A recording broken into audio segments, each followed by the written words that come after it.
বকর সিদ্দিক রাদিয়াল্লাহু তাআলা আনহু নবীজির দরবারে বাবা হাত ওখানা জোড় করে বলেন, ইয়া রাসূলুল্লাহ, ইয়া হাবিবাল্লাহ,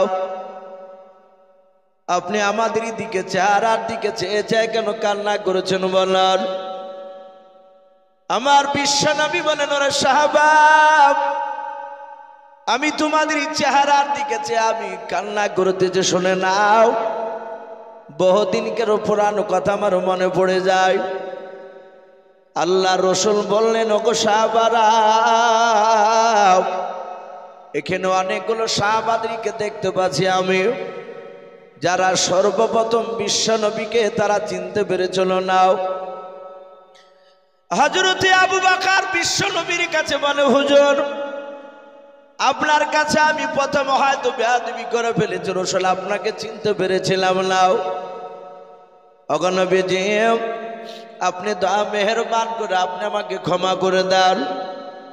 আল্লাহর নবী বলেন, ওরে আবু বকর, তুমি এত ভালোবাসো রে আমাকে আবু বকর, আমি বিশ্বদরদী নবী জনাবে মুহাম্মদ রাসূলুল্লাহ সাল্লাল্লাহু তাআলা আলাইহি ওয়াসাল্লাম, আবু বকর, আমি তোমাকেও বড্ড ভালোবাসি। আপনারা শুনেছেন আবু বকর বাপজি সারা পৃথিবী বেড়েছে, সাহাবার মধ্যে থেকে বাপজি নবীজির সবচেয়ে জানের বন্ধু ছিলেন আবু বকর। আল্লাহ রসুলের বিরুদ্ধে আবু বকরের সামনে বাপজি কেউ কথা বলে আমার বিশ্ব নবীর বন্ধু আবু বকর সহ্য করতে পারতেন না। কেতাবে পাওয়া যায় আবু বকর সিদ্দিক রাদিয়াল্লাহু তাআলা আনহু বাবা মদিনার চৌরাস্তার মোড়ে বাপজি রাসূলুল্লাহ তিনি বসে আছেন।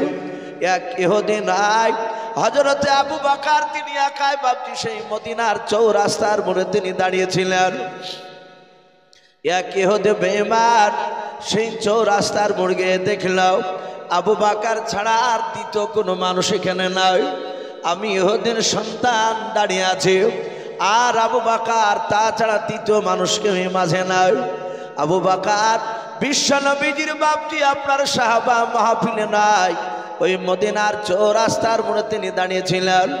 বেঈমান ইহুদের সন্তান মনে মনে চিন্তা করলাম, আমি যদি আমার বিশ্ব নবীজিকে নাই ওই আবু বকরের সামনে যদি তার জানের বন্ধু আমাদের যে দুশমন মুহাম্মদ রাসূলুল্লাহ সাল্লাল্লাহু তাআলা আলাইহি ওয়াসাল্লামকে যদি গালি দিয়ে আবু বকর সহ্য করতে পারবে না, আবু বকর নিশ্চয় তখন সে আমার সঙ্গে ঝামেলায় হয়তো লিপ্ত হয়ে যাবে।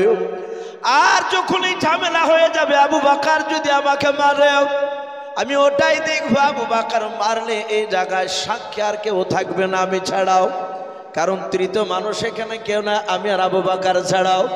আবু বকরের সামনে গিয়ে বাবা বিশ্ব নবীজির বিরুদ্ধে ন্যায় অন্যায় কথা বলতে লাগলো ইহুদির বাচ্চাও। আবু বকর সিদ্দিক রাদিয়াল্লাহু তাআলা আনহু হাত ওখানে জোড় করে বলেছিলেন, ভাই শুনে নাও, এখানে আল্লাহর রাসূল তিনি তো এখানে উপস্থিত নাই, এখানে দাঁড়িয়ে নাই। এই ইহুদি ভাই, তুমি আমার বিশ্ব নবীকে কেন গালি দাও বলো? ইহুদি ডাক দিয়ে বললো, ভাই আবু বকর তোমাকে তো গালি দেই নাই। হযরতে আবু বকর বলেন, ভাই আমার বিশ্ব নবীকে গালি দিলে আবু বকর যে বড্ড কষ্ট ভাই। ওরে ইহুদি ভাই, সারা পৃথিবী ছেড়ে দিতে পারি, শুনে নাও, আমার বিশ্ব নবীকে গালি দিলে আবু বকর বরদাস্ত করতে পারে না। তাই ভাই আমি তোমার হাত পা ধরে বলি, আমার বিশ্ব নবীকে তুমি গালি দিও না, তুমি আমাকে গালি দাও তাও ভালো। কিন্তু বাবা ওই ইহুদির বাচ্চা বাপনি শুনল না, আবু বকরের কাছে গিয়ে বাপনি আপনারা আবার কয়েকবার নবীজিকে গালি দিতে লাগলো। আমার দরদি নবীজি বাপজির বন্ধু আবু বকর আর সহ্য করতে না পেরে বাপজির আগে থামতে না পেরে আবু বকর ইহুদের গালে একটা ঠাস করে বাপজি থাপ্পড় লাগিয়ে দিল। ইহুদির বাচ্চা ওটাই বাপজি চাইছিল কখন আবু বকর আমাকে চড় মারবে, আমাকে থাপ্পড় মারবে, আর ওই সময় আমি কি করব? আবু বকরের বিরুদ্ধে গিয়ে রাসূলুল্লাহ দরবারে আমি বিচার দিয়ে দেব। আমার মুহাম্মদ সাল্লাল্লাহু আলাইহি ওয়াসাল্লাম আমার দুশমন হলো, উনি ন্যায্য বিচার করে সাক্ষীবিহীন বিচার করবে না। আবু বকরকে সাক্ষী চাইলে এখানে আবু বকর সাক্ষী নিয়ে সে দিতে পারবে না, কারণ আমাকে যে থাপ্পড় মেরেছে একমাত্র আমি আর আবু বকর জানে, আর আরেকজন জানেন, তিনি হচ্ছেন আমার স্বয়ং আল্লাহ। বলুন সুবহানাল্লাহ। না, আল্লাহকে তো নিয়ে যেতে পারবে না। আমার বিশ্ব রসুলের কাছে গিয়ে ইহুদি বলল, হে মুহাম্মদ সাল্লাল্লাহু আলাইহি ওয়াসাল্লাম, তোমাকে আমি না মানতে পারি, তোমার বন্ধু আমাকে ধরে মেরেছে। আবু বকর সিদ্দিক রাদিয়াল্লাহু তাআলা আনহুকে বললেন, রসুল, হে আবু বকর বন্ধু, তুমি কি মেরেছ? আবু বকর বললেন, হুজুর আপনাকে গালি দিছিল তাই আমি থাপ্পড় মেরেছি, থাকতে পারি না।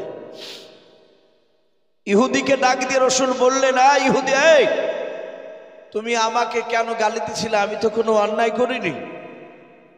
ইহুদি সাদা হাতে জবান উল্টে বলল, হে মুহাম্মদ সাল্লাল্লাহু আলাইহি ওয়াসাল্লাম, আমি তোমাকে না মানতে পারি তোমার দিনকে, না আমি তোমাকে গালি দিইনি। তোমার বন্ধু আবু বকর সিদ্দিক রাদিয়াল্লাহু তাআলা আনহু সে মিথ্যা কথা বলছে। নবী বলেন, আবু বকর এতে বলছে মারে নাই, সে গালি দেয়নি তো আমাকে, আর তুমি তাকে মারলে কেন বিনা দোষে? আবু বকর সিদ্দিক রাদিয়াল্লাহু তাআলা আনহু তিনি বলেন, হুজুর আপনার কি ধারণা হয় যে আবু বকর মিথ্যা কথা বলে? ওগো নবী, আপনি তো আমাকে সিদ্দিক টাইটেল দিয়েছিলেন। আমরা জানি বিশ্ব নবী বাপ যে আবু বকর, ওর আসল নাম ছিল আবু বকর ইবনে আবু কুহাফা। আবু বকর আব্বার নাম, আবু কুহাফার বেটা আবু বকর। এ আবু কুহাফা আবু বকর সিদ্দিক এটা টোটাল নাম দিয়েছিলেন না, শুধু আবু বকর ছিল। বিশ্ব নবী বলেছিলেন এর নাম আজ থেকে শুধু আবু বকর বলো না, এ হচ্ছে সিদ্দিক, এ সত্যবাদী। আপনারা সকলেই জানেন বিশ্ব রসুল বাপজি মেরাজে গিয়েছিলেন। মেরাজ থেকে ফিরে এসে সকালবেলায় ফজর নামাজের পর সাহাবাদের সামনে মেরাজের ঘটনা আলোচনা করছিলেন, যে নবী আমার এক রাত্রি বেলায় উম্মে হানির বাড়ি থেকে জিবরিল আলাইহিস সালাম রাসূলুল্লাহকে নিয়ে মসজিদে হারামে গেলে বুরাকে চেপে মসজিদে হারামে, এখানে রাসূলুল্লাহ ওখান থেকে বাপজি আবার চলে গেলেন বাইতুল মুকাদ্দাস, অনেক দূর, যেটাকে ফিলিস্তিন বলে বাপজি আমরা জানি। ওখানে রাসূলুল্লাহ যাওয়ার পর বাপজি মসজিদের দরজায় গুড়িতে ওখানে একটাই বুরাকটাকে রাসূলুল্লাহ আর বুরাকটাকে বেঁধে রাখলেন। বাপজি আমার সোনা লালেরাও, আমার বিশ্ব রসুলের বাপজি ওই মসজিদে বাইতুল মুকাদ্দাস থেকে আল্লাহর কুদরতি সিঁড়ি বেয়ে জিবরিল আলাইহিস সালামের মারফতে বাপজি প্রথম আসমান, দ্বিতীয় আসমান, তৃতীয় আসমান, এভাবে 70 পাক আসমান পাড়ি দিয়ে, অনেক লম্বা ঘটনা আছে, ওদিকে আমি যাব না। আমার বিশ্ব নবীজি সেখান থেকে বাপজি আল্লাহর সাথে বাপজি দিদার করে, কে বলেছেন ডাইরেক্ট আল্লাহর সাথে কোলাকুলি করেছেন, কে বলেছেন মুসাফা করেছেন। ওখান থেকে বাপজি 50 ওয়াক্ত নামাজ নিয়ে আসতে গিয়ে মুসা আলাইহিস সালামের সাথে সাক্ষাৎ হয়। ওনার কথা অনুযায়ী বাপজি আবার ঘুরে কমাতে গেলে এভাবে কমাতে কমাতে বলা হয়েছে 45 ওয়াক্ত নামাজকে মাইনাস করে নবী আমার 5 ওয়াক্ত নামাজ নিয়ে আসলে, এসে বাপজি কেউ জানতে পারলো না। আমার দরুদ নবী মক্কা নগরে যখন বাপজি সাহাবাদের সামনে আলোচনা করছিলেন, বেঈমান আবু জেহেল, উতবা, সাইবা, আবু সুফিয়ান, কয়েকটা বড় বড় নেতা, তারাও রাতের বেলায় বিশ্বনবী যেদিন থেকে নবুয়তে দাওয়াত দিয়েছিলেন সেদিন থেকে বেঈমান আবু জেহেলরা তাদের চোখের ঘুম হারাম হয়ে গিয়েছিল। বলুন আলহামদুলিল্লাহ, ঘুম নাই। ওরা রাতের বেলায় চুপি চুপি কোনো সময় নবীজির ঘরে দেওয়ালে এসে তারা কান লাগাতো বিশ্বনবীর ছোট্ট ঝুপড়ি ঘর। তারা চিন্তা করতো মুহাম্মদ সাল্লাল্লাহু আলাইহি ওয়াসাল্লাম নিত্য নতুন কথা কোথায় পায়। ওরা যে আল্লাহর বাণী এটা প্রথমে মানতো না, ওরা ভাবতো যে মুহাম্মদ সাল্লাল্লাহু আলাইহি ওয়াসাল্লাম মনে হয় রাত্রিবেলায় কথাগুলোকে সব বানায়। এইভাবে বাপজি তারা মাঝে মাঝে রাসূলুল্লাহর বাড়িতে যেত, তারা আড়াল থেকে নবী যেন বুঝতে না পারে কথাগুলো শুনতো। এভাবে বাপজি নবী যে মসজিদে মক্কা নগরে নামাজ পড়তেন সে মসজিদেও যেতেন। আমার দরিদ্র রাসূল আলোচনা করছিলেন, আর বেঈমান আবু জেহেল উতবা সাইবারাও ওরা রাসূলের এই কথা শুনে বাপজি তারা চমকে উঠল।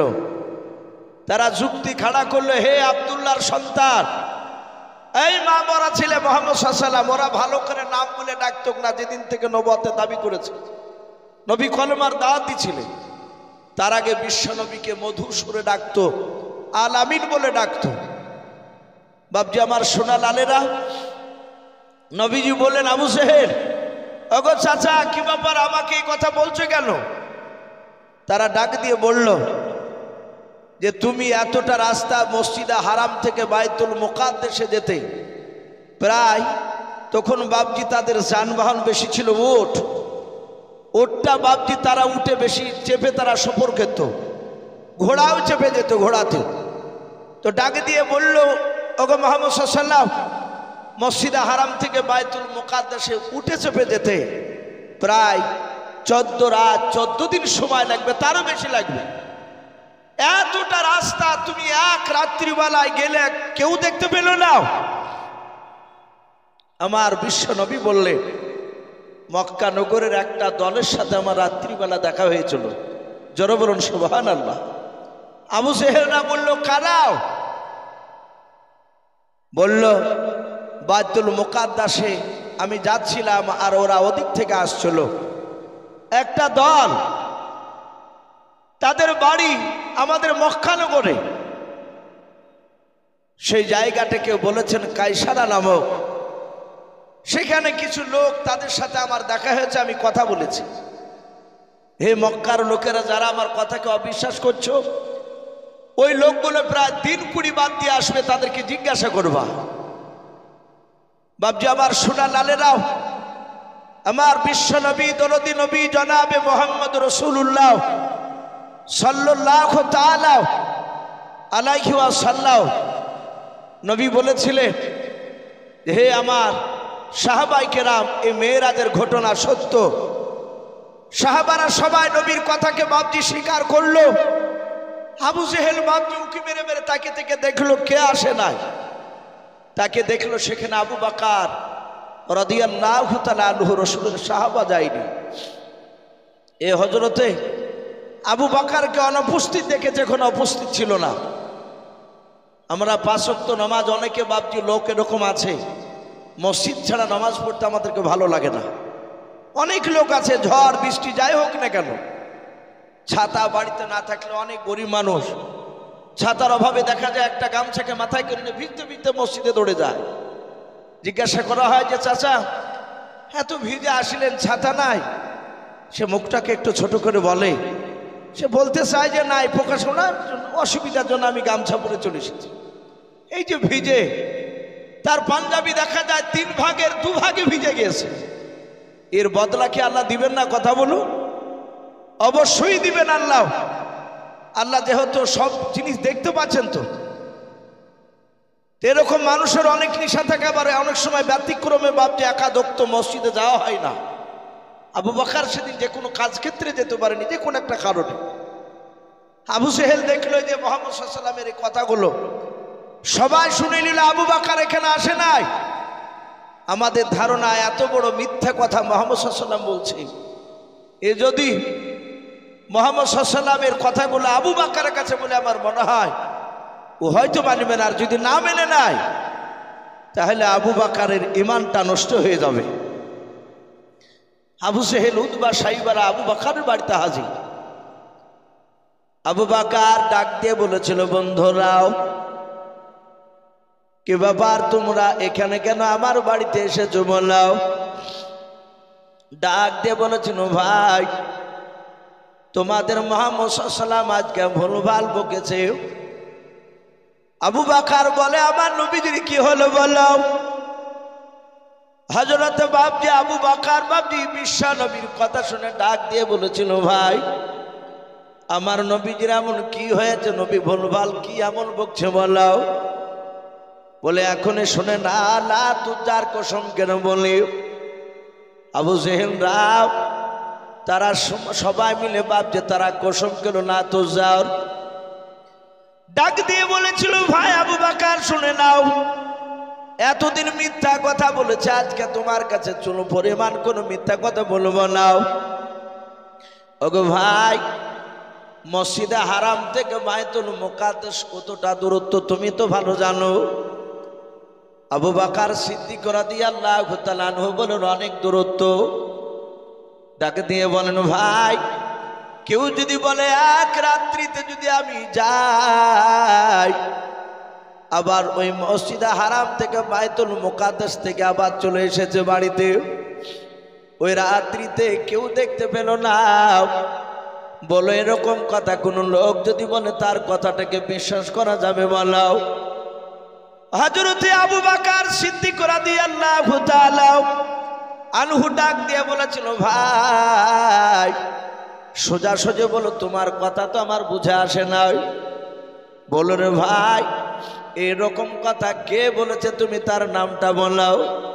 আবু জেহেল বেঈমান বিশ্ব নবীর বন্ধু আবু বকরের সামনে বাবা নবী যে এভাবে মেরাজের ঘটনা শুনিয়েছিলেন, হুবাহুব ওই ঘটনা বাপকে শুনিয়ে দিলাম। আবু বকর ডাক দিয়ে বলেন, ভাই এই কথাগুলো কি আমারও শুনলার জবান দিয়ে বেরিয়েছে বলাও? আবু বকর বলে, অবশ্যই তোমার নবীজির জবান দিয়ে বেরোনো কথাগুলো আমি শোনালাম। চুল পরিমাণ কথা আমি বার বাড়ান্তি বলি নাই, কমও করি নাই। আবু বকর বলেন, ভাই এই কথাগুলো যদি আমার রাসূলুল্লাহ যদি জবান দিয়ে বের করেন, ভাই আমি তার বন্ধু আবু বকর এই কথাগুলো আমি বারহাক সত্য বলে মেনে নিলাম। জোরে বলুন সুবহানাল্লাহ। উদবা সাইবা বলে, ভাই এদের মাথা নষ্ট হয়ে গেছে, এরা অস্বীকার করবে না। আবু বকর আর বাড়িতে দাঁড়ালেন না, সোজা দৌড়ে চলে গেলেন রাসূলুল্লাহ দরবার। নবী দরবারে গিয়ে বলছেন, ইয়া রাসূলুল্লাহ, ইয়া হাবিবাল্লাহ, আমার কাছে এখনই এই কিছুক্ষণ আগে আবু জেহেল উদবা সাইবারা গিয়েছিল। ওগো রাসূল, আপনি কি এই ধরনের কথা বলেছেন? আমার নবী বলেন, আবু বকর শুনে নাও, তুমি কি অবিশ্বাস করেছো রে আবু বকর? আবু বকর বলে, হুজুর এই কথাগুলো যদি আপনার জবান দিয়ে যদি বের হওয়া যায়, বের করেন আপনি, আমি আপনার বন্ধু আবু বকর বিশ্বাস করে নিয়েছে, আমি অবিশ্বাস করি নাই। আবু জেহেল বারবার বলেছে মিথ্যা কথা বলি না, আজকে সত্য কথা শোনালাও। আল্লাহ রাসূল বলেন, আবু বকর তুমি তাদের সামনে কি স্বীকার করেছে? বলে হ্যাঁ। আল্লাহ রাসূলের যদি জবান দিয়ে কথাগুলো যদি বের হয়, আমি আবু বকর নবীর কথাগুলো সব সত্য বলে মেনে নিলাম। নবী আমার আর থাকতে না পেরে বাবা আবু বকরের কাছে দৌড়ে গিয়েও বুকের সাথে নবীজি আবু বকরকে জোরে ধরে ডাকতে বলেন, আবু বকর এত বিশ্বাস করো তুমি আমাকে? বলে হ্যাঁ। বলে আবু বকর আজ থেকে শুনে নাও, পৃথিবীর মানুষ তোমাকে সিদ্দিক বলে ডাকবে। জোরে বলুন সুবহানাল্লাহ। আবু বকর সিদ্দিক, তুমি সত্যবাদী। সেই আবু বকর ডাক দিয়ে বলে, হুজুর আপনার কি অবিশ্বাস হয় যে আমি মিথ্যা কথা বলি? বলে নাও। আমার আবু বকর অনেক জায়গায় এরকম ঘটনা এসেছে, বিশ্ব নবীকে এত ভালোবাসতে, নবীর বিরুদ্ধে কথা বললে আবু বকর সহ্য করতে পারতেন না। সে আবু বকর মসজিদে নববীতে বললেন, হুজুর বেয়াদবি হলে মাফ করবেন। অগো নবী, আমি তো ঈমান আনার পর আর অন্যায় করিনি, হুজুর আপনি আমাকে ক্ষমা করে দেন। আবু বকরকে বিশ্ব নবী বলেন, আমি ক্ষমা করে দিয়েছি। নবীজি কাঁদছেন। নবীজির বাম পাশে বসা ছিল হযরত আমিরুল মুমিনিন ওমর ইবনুল খাত্তাব। এই খাত্তাবের বেটা ওমর রাদিয়াল্লাহু তাআলা আনহু। বাপজি, আমরা ওমরের নাম অনেক শুনেছি, আমরা অনেক জায়গায় ইমাম সাহেবকে বাপজি দেখতে পাই, তারা দোয়া করে, আল্লাহ আমাদের ভারতবর্ষের মাটিতে তুমি ওমরের মতো নেতা বানিয়ে দাও। বলুন আল্লাহুম্মা আমিন। এই দোয়া করে না অনেক সময়। হযরত ওমর এত বাপজি শক্তিশালী ছিলেন, সেই ওমর রসুলকে বলছেন, হুজুর আমি আপনার কাছে বড় ধরনের বেয়াদবি করে ফেলেছি, হুজুর আপনি আমাকে ক্ষমা করে দেন। আমরা সকলেই জানি যে হযরত ওমর ফারুক রাদিয়াল্লাহু তাআলা আনহু তিনি এত শক্তিশালী ছিলেন, ঈমান আনার আগেও ছিলেন, ঈমান আনার পরেও ছিলেন। আমার বিশ্ব নবী উমারের শক্তির ব্যাপারে সাহাবারা মাঝে মাঝে রাসূলুল্লাহর দরবারে বলতে, আবু জেহেলও জানত যেই কাজ মক্কার কোন লোক পারবে না সেটা মুহাম্মদ সাল্লাল্লাহু আলাইহি ওয়াসাল্লাম নয়, মুহাম্মদের বিরুদ্ধে এই উমার পারবে। উমার যদি না পারে কেউ পারবে না। আমার বিশ্ব নবী দরদি নবী জনাবে মুহাম্মদ রাসূলুল্লাহ সাল্লাল্লাহু তাআলা আলাইহি ওয়াসাল্লামের সামনে আপনারা শুনেছেন, জানেন, ইসলামের ইতিহাসে বাপজি পাওয়া যায় সর্বপ্রথম যে মহিলাটা ঈমান আনার কারণে শহীদ হয়েছিলেন তিনি ছিলেন একজন মহিলা, তার নাম হযরত সুমাইয়া রাদিয়াল্লাহু তাআলা আনহা। নাম শুনেন নাই? সুমাইয়া তার বেটা হযরতে আম্মার রাদিয়াল্লাহু তাআলা আনহু, তাদের মা বেটাকে বাপজি ওমর জোর করে তুলে নিয়ে গিয়েছিল মক্কার চৌরাস্তার মোড়ে, তাদেরকে উলঙ্গা করে বাপজি বেঁধে রেখেছিল। শুধু উলঙ্গাই নয়, তার লজ্জাস্থানে বাপজি বর্ষা মেরেছিল, বল্লম যাকে বলে। আমার বিশ্ব রাসূল গিয়েছিলেন, সুমাইয়া চোখ বন্ধ করে কেঁদেছিলেন, ওগো রাসূল আপনি কেন এসেছেন এই জায়গায়? নবী আপনি চলে যান, আমরা ঈমান নষ্ট হতে দিব না। জোরে বলুন সুবহানাল্লাহ। বাপজি সে সময় উমারের ভয়ে রাসূলের সাহাবায়ে কেরামরা প্রকাশ্য কালেমার দাওয়াত দিতে পারেনি। নবীজি বলেছেন ওমরের বাহুতে, এই দুই হাতে আল্লাহ রাব্বুল আলামিন দুনিয়ার 50টা যুবকের শক্তি একাই ওমরকে দান করেছিলেন। জোরে বলুন সুবহানাল্লাহ। ওমর এত বেয়াদব ছিল, ওমর যেই লোকটাকে জবাই করত তাকে জবাই করে তার শরীর থেকে রক্ত চামড়ার মুশুকে ভরে নিত। যাকে জবাই করেছে তার রক্তকে চামড়ার মুশুকে ভরে নিয়ে তারই বাপ চাচার সামনে গিয়ে চিৎকার করে বলতো, বাড়িতে ডেকে গিয়ে বলতো, এই যে তোর সন্তানের রক্ত। কোন কোন সময় আবু জেহেল নয় ওমর তার বাপের শরীরে বাপজি তার বেটা রক্ত ছুঁড়ে ফেলতো। তাহলে কত বড় বেয়াদব ছিল সেই ওমর। রাসূলের কাছে হাত দুখানা জোড় করে কাঁদেন আর বলেন, হুজুর বেয়াদবি হলে মাফ করবেন নবী, আমি আপনাকে চিনতাম না, আমি আপনাকে না চিনার কারণে ওগো নবীজি আমি আপনাকে মারতে গিয়েছিলাম। কিতাবে লিখেছে বাপজি ওমর ফারুক রাদিয়াল্লাহু তাআলা আনহু ঈমান আনার আগে আবু জেহেল, উতবা, সাইবা, আবু সুফিয়ান, আবু লাহাব এইরকম মক্কার বড় বড় বাপজি তাবুর তাবুর নেতারা রাতে দিনে 6 বার করে মিটিং করতো। এক রাত্রি বেলায় উমারও বাপজি গোপন মিটিং এ আছে।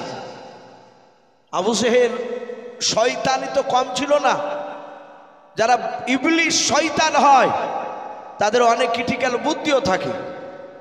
আবু জেহেল জানতো যে উমারকে চটানো যাবে না, উমরকে চটালি বিপদ রয়েছে। তোমার বক্তব্য শুনতে শুনতে আবু জেহেলকে হঠাৎ করে প্রশ্ন করে বলল, এই আমর ইবনে হিসাম, এই হিসামের বেটা আমর।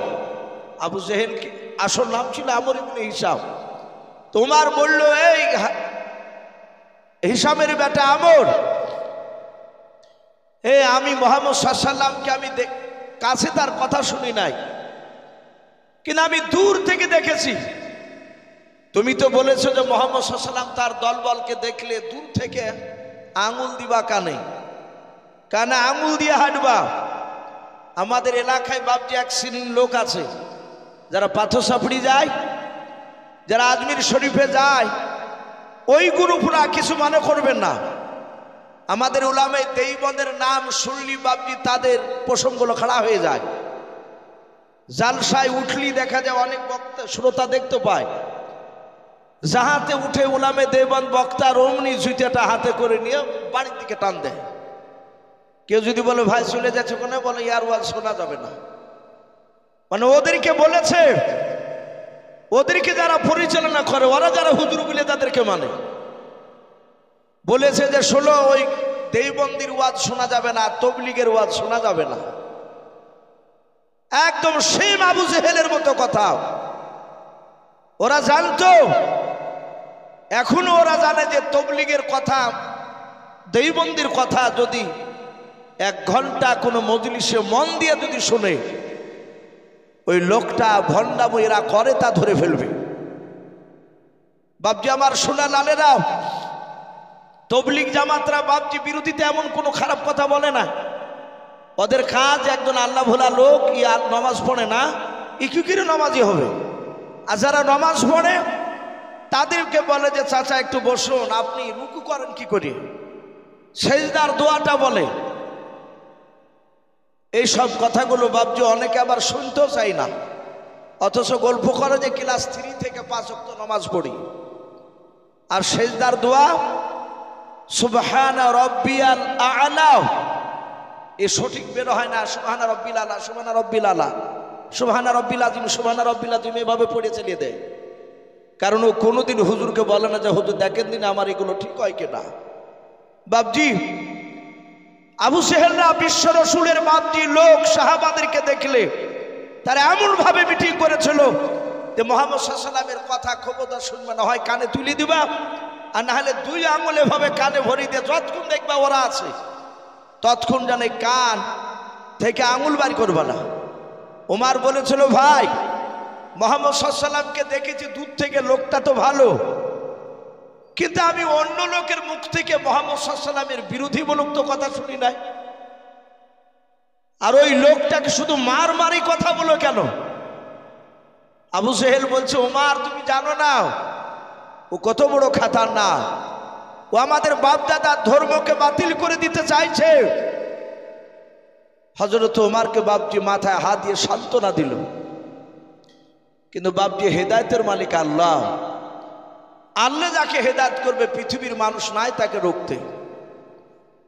আমরা জানি যে বাবরি মসজিদ বাপজি ভেঙেছিল। বাবরি মসজিদ বাপজি যে ব্যক্তি সর্বপ্রথম শাবল মেরেছিল, যাকে আমরা বালবর সিং বলে বাপজি জানি, সে লোকটার সাথে আমি 4 বার জালসা করেছি আলহামদুলিল্লাহ। একই সঙ্গে বসে খেয়েছি, কথা বলেছি। তার 2 চোখের কোনা দিয়ে শুধু পানি ঝরছে। আল্লাহ রাব্বুল আলামিন তার ভিতরে হেদায়েতের নূর জ্বালিয়ে দিয়েছে। সে লোকটা ইসলাম গ্রহণ করে চলে এসেছে অমুসলিম থেকে ইসলামের রাস্তায়। আল্লাহ যাকে হেদায়েত করবে পৃথিবীর মানুষ নাই তাকে রুখতে। ওমর বলছে লগা নবী আমি তো আপনাকে চিনতাম না, অগর রাসূল আমি আপনার চরম বেয়াদবি করে ফেলেছি। ওখানে অনেকগুলো সাহাবায়ে কেরাম ছিলেন। একজন সাহাবা তিনি বললেন ওগো ওমর ভাই, ও ওমর ভাই, মানুষ আগে ওমরকে ভয় করতো কি ঈমান আনার আগে কথা বলতে, ঈমান আনার পরে মানুষ জানে ঈমানদাররা তারা যদিও রাগিল হয় শরিয়াত অনুযায়ী, বলুন আলহামদুলিল্লাহ। ঈমানদার আর বেঈমানের পার্থক্য ওটাই, বেটা বাপ বেটা বেঁচে আছে, বেটা প্রচুর টাকা হয়েছে, বেটা যদি টাকা হয়ে যায় বাপকে আলাদা করে বাড়ি করে দিয়েছে, কিংবা ওই বাড়িতেই যদি থাকে। অনেক সময় বাপজি বাপে বেটাকে কথা বলতে ভয় পায় কি পায় না, কথা বলে। বেটার যদি ঈমান না থাকে বাপে ভয় পাবে যে বেটাকে কথা বলতে গিয়ে বেটা যদি আকার বাকার কিছু কথা বলে দেয়, অত টাকা হয়েছে। আর ছেলে যদি ঈমানদার হয়, সে যত বড়ই টাকা পয়সালো লোক হোক না কেন, সে চিন্তা করবে বাপকে কথা বলতে গিয়ে যদি বেয়াদবি হয়ে যায়, জোরে বলুন সুবহানাল্লাহ। এটাই হচ্ছে বাপজি পরীক্ষা। আমার একটা ডাক্তার বন্ধু বলছিলেন যে ভাই ছেলেকে বাজারে বাড়ি করে দিয়েছে, তো ছেলে দোকানে বসে আছে, আমি যে বলছি এই বেটা এই এবার 3 বার ডেকেছি, আর সাতাহা তুমি বেটাতে বলছে দেখতে পাচ্ছ না আমি ব্যস্ত আছি। তখন আমি বললাম আরে বাপ বেটা কথা বলবে আর ব্যস্ত বা কি আছে। তো বেচারা কাঁদছিলে একটু ভালো করে কথা বলে না। বাপজি ছেলের যদি ঈমান থাকে বাপজি ভয় হবে যে বাপকে বেয়াদবি বলে কথা বলতে গেলে আদবের খেলাপ করে ফেললে কিয়ামতের ময়দানে জান্নাত আটকা পড়ে যাবে যেতে বলুন আলহামদুলিল্লাহ। হযরত উমর ফারুক রাদিয়াল্লাহু তাআলা আনহু তিনি রাসূলের দরবারে কাঁদছে। একজন সাহাবা বলছেন ভাই উমর এমন কি অন্যায় করেছিলে আজ রাসূলুল্লাহ দরবারে তুমি এখন কাঁদছো। সে সাহাবার বাড়ি কিন্তু মক্কাতে ছিল না, তার মক্কার বাইরে উমর ঈমান এনেছে কিভাবে এই ঘটনা বাপজি তার শোনা ছিল না। কিন্তু উনি জানেন যে উমর চরম শক্তিশালী। বাপজি আমার সোনা লালেরাও উমর ফারুক রাদিয়াল্লাহু তাআলা আনহু তিনি বললেন ভাই তুমি জানো না আমি কিভাবে ঈমান এনেছি বলে নাও। রাসূল দাঁড়িয়ে আছেন বললেন উমর তোমার ঈমান আনার ঘটনা তুমি একটু শোনাও। এখানে অনেকগুলো সাহাবায়ে কেরাম আছে যারা পরে ঈমান এনেছে, অনেক দূর দূরান্ত থেকে এসেছে সাহাবা, অনেকে বিবি বাল বাচ্চা জমি জায়গা ছেড়ে দিয়ে তারা রাসূলের দরবারে ঈমান নিয়ে রাসূলের কাছ থেকে আর যায় নাই বলুন আলহামদুলিল্লাহ। এরকম অনেক সাহাবা তারা সবাই শুনতে চাইলো। বাপজি আমার সোনা লালেরা উমর ফারুক রাদিয়াল্লাহু তাআলা আনহু রাসূলুল্লাহ দরবারে বাপজি তিনি বলতে লাগলেন আপনারাও বাপজি সকলে জানে রাসূল এক নয় দুই নয়, রাসূলের দুশমন বাপজি বেঈমান আবু জেহেল প্রায় 12,000 লোক নিয়ে বাপজি মিটিং শুরু করেছিল। আর সেই মিটিংয়ে প্রধান বক্তা ছিল এই বেঈমান আবু জেহেল লোকটাও। সে এমন করে কৌশল করে বক্তব্য দিয়েছিল, সে ডাক দিয়ে বলেছিল ভাই মুহাম্মদ সাল্লাল্লাহু আলাইহি ওয়াসাল্লামকে কে মারতে পারবে। সবাই তাকাতাকি করেছিল, কেউ হাত উঁচু করতে পারে নাই। লাস্টে ওমর একটু পেছনে ছিল, ওমর হাত উঁচু করে বললে এই আবু জেহেল এই হিসামের বেটা আমর আমি খাত্তাবের বেটা ওমর আমি কাউকে ভয় পাই না। মুহাম্মদ সাল্লাল্লাহু আলাইহি ওয়াসাল্লাম বড্ড বাড়া বেড়ে গেছে এটা জানি, কিন্তু বলো তার কি চাও, তার হাত কাটা চাও না পা কাটা চাও না তার মাথা কাটা চাও। আবু জেহেল বলল সবাই মিলে হাত তালি মেরে বাপজি তাকে তাকে আরো বাপজি তাকে সাজদা করে দিয়েছে বেঈমানেরা। তারা বলল যে ভাই ওমর তুমি ছাড়া কেউ মারতে পারবে না। মুহাম্মদ সাল্লাল্লাহু আলাইহি ওয়াসাল্লাম বড্ড বাড়া বেড়ে গিয়েছে, তার বডি থেকে গলাটা আলাদা করে দাও গো মাথাটা, ওর মাথা কাটিয়ে নিয়ে আসো। আবু জেহেল বলল মাথা কেটে নিয়ে আসতে পারলে তোমাকে 3টা বড় ধরনের উপহার দিব। ওমর রাজি হয়ে গেল। ওমর বলল আমার তোমার জবানের উপর বিশ্বাস হয় নাই। বলে আবু জেহেল উদবা সাইবা এদেশের সব বড় বড় নেতারা আছে বলে হ্যাঁ। বলে ওই দেখো একটা পাহাড়, যে পাহাড়ে গিয়ে মানুষ কসম খায়। আমরা মানুষ অনেক সময় দেখতে পাই মানুষ কিছু দেখা যায় যে শিকার হয় না, তখন অনেকে বলে যে ভাই মসজিদে গিয়ে তুই কথা বলতে হবে। সাধারণ লোক অনেকেই বলি আমরা। এখন আর মসজিদ কোরআনকেও ভয় করছে না বাপ, কোরআনকেও ভয় করছে না। তো ওরা মক্কার কাফেরদের বাপজি একটা বিশ্বাস ছিল, ভয় ছিল যে একটা পাহাড় বাপজি কুবা নামক পাহাড়, সে পাহাড়ে গিয়ে হাত দিয়ে ওয়াদা করলে জীবন থাকা পর্যন্ত বাপজি ওই ওয়াদাটা পুরা করতো। আবু জেহেল উতবা সাইবা ওরা সবাই মিলে ওমরের সামনে গিয়ে পাহাড়ে হাত দিয়ে বলল এই পাহাড়ের কসম খেয়ে বলছে এই ওয়াদা পুরা করবো তুমি যদি মুহাম্মদ সাল্লাল্লাহু আলাইহি ওয়াসাল্লামের মাথা কেটে নিয়ে আসতে পারো। ওমর বলল অসুবিধা নাই, আমাকে বিষাক্ত একটা তলোয়ার দাও। যে তলোয়ারে বাপজি বিষ মাখানো ছিল। ওমর বেঈমান বাপজি সে সময় তলোয়ারখানা হাতে করে নিয়ে 12,000 লোকের সামনে হাত তালি নিয়ে দৌড়াতে শুরু করলো। ওমর এত দ্রুত বেগে ছুটছে বিশ্ব নবীকে মারবে। কিতাবে এসেছে বাপজি মদিনা নয় ওই মক্কা নগরে আমার বিশ্ব নবী দরদি নবী যখন ছিলেন সাহাবাদেরকে নিয়ে ওমর বাপজি মরুভূমির ময়দান দিয়ে পাহাড়ি এলাকা দৌড়াচ্ছে। একজন রাসূলের সাহাবা যিনার নাম হযরত নাঈম রাদিয়াল্লাহু তাআলা আনহু তিনি দুম্বা উট চড়াছিলেন। ওনারা হাতে বাবজি ছোট্ট একটা লাঠি, উনি সে নিয়ে ছাগল চড়াচ্ছিলেন, দুম্বা চড়াচ্ছিলেন। ওই পাহাড়ি এলাকায় দেখছে একবারে ওমর এত দ্রুত বেগে দৌড়ে যাচ্ছে। হযরতে নাইমের সাথে ওমরের একটু ভাব ছিল। আমাদের অনেক মুসলমান ভাই, আমার হিন্দু ভাই, যুবক বন্ধুর সাথে অনেকের বন্ধুত্ব তৈরি হয়। ডাক দিয়ে বলল, ভাই এই উমর, এই কি ব্যাপার, এত দ্রুত বেগে দৌড়াচ্ছে, কোথাও জানে না যে রসুলকে বাঁধতে যাচ্ছে। উমর দাঁড়িয়ে বলল, ওই আব্দুল্লাহর সন্তান মুহাম্মদ সাল্লাল্লাহু আলাইহি ওয়াসাল্লামকে আমি জব্দ করতে যাচ্ছি। বেটা বেরিয়েছে খুব, তার মাথা কাটতে যাচ্ছি, গোটা দেহ থেকে মাথাটা আলাদা করে দেব। বেটা চিনে না, উমরের পাল্লায় পড়েনি, এতদিন কিছু বলেনি, আজ মুহাম্মদ সাল্লাল্লাহু আলাইহি ওয়াসাল্লামের রিহাই নাই। হযরতে নাইম কাছে বলল, ভাই একটু কাছে এসো। বলে, এই ভাই তুমি যে মারতে যাচ্ছ, মুহাম্মদ সাল্লাল্লাহু আলাইহি ওয়াসাল্লাম তো একাই নাই, সেখানে যদি তার কয়েকটা সাথী ভাই থাকে তারা তো তোমাকে কম করে ছাড়বে না। যাহাতি কথা বললো, ওমর বলল, এই তোর কথাবার্তা শুনে মনে হচ্ছে তুই ওরই লোক। সাথে হাতে বলল, ভাই বাস্তবে আমি মুহাম্মদ সাল্লাল্লাহু আলাইহি ওয়াসাল্লামের লোক, বলুন আলহামদুলিল্লাহ। যাহাতে নবীর লোক বলেছে, আরো উমর রেগে গেছে। উমরকে ডাক নাই, উমর বলল, এই তোকে আগে যাও, ভাই করবো। হযরতে নাইম বলল, ভাই উমর শোনে না, তোমার দেহতে বাহুতে শক্তি বেশি থাকতে পারে। আই উমর, তুমি আমাকে 10টা তলোয়ার চালাতে পারলে আমি একটা তো মারতে পারবো।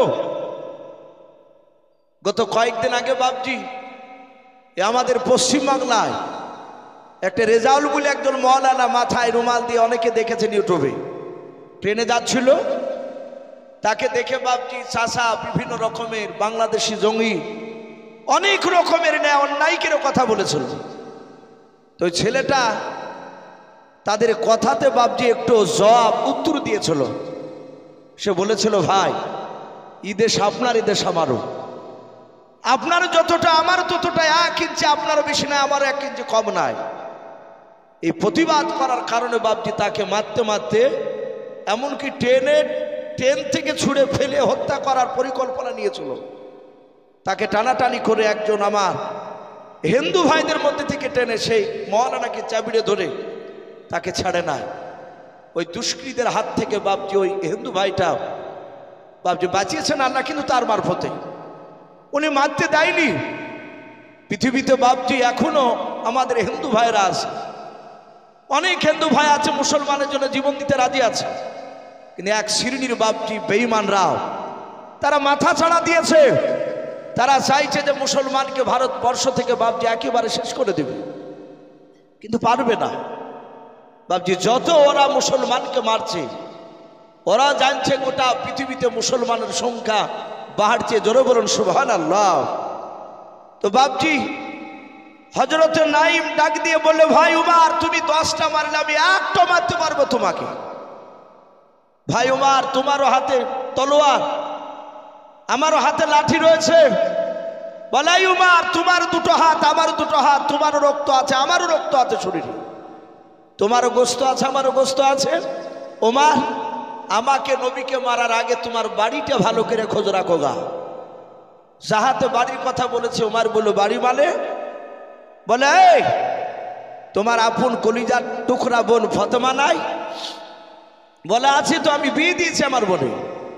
বলে, তোমার সেই বোন ফাতেমা আর তার স্বামী শাহিদ খোঁজ রেখেছে? ওরা দুজনায় যেই নবীকে মারতে যাচ্ছ সেই নবী কলেমা পড়ে তারা মুসলমান হয়ে গিয়েছে।